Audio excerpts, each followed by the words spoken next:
nagbakasyon siya sa galas, gamit po diyang skills. Kay skills naman eh. Dili na basta-basta talent. Skills na gid niya.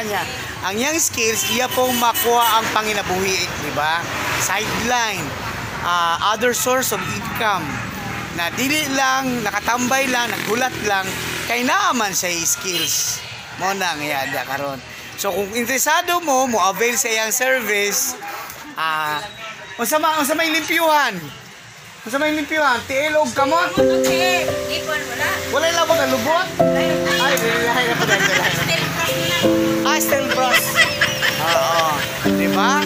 So, mag-comment lang sa baba, tapos naaman akong antim, siya mo'y muhatag sa inyo og idea kung asa dapit diri sa galas. Basta, kuan ka na, kung interesado lang mo ha, mga taga-Dipolog, taga-Galas, diri na doon, libot-libot naman ni habang naapa siya diri.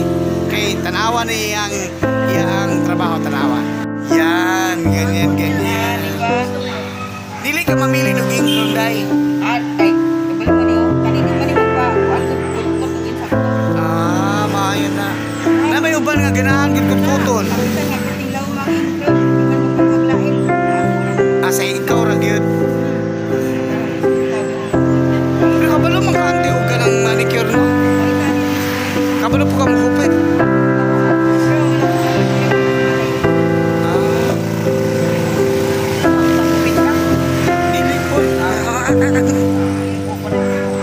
Mag-color ako sa kong buhok. Dali na ng color kay kinahanglan gamit ng brush niya. Brush.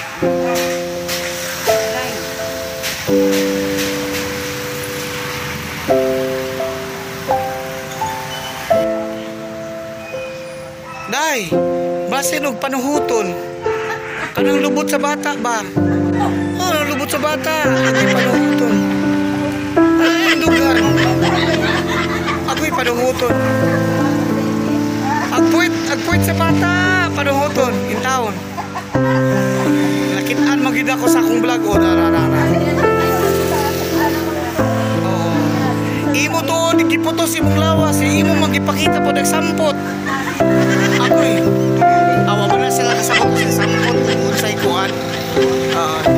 Delikado pero lang mga social media kay gamay na istorya baba. Dagan nag-i-report na hate speech, dagan kay guideline nga sundon kay kung dili report man ta. Pero ang pinga na to ang sampot sa bata aron dili panuhuton ha.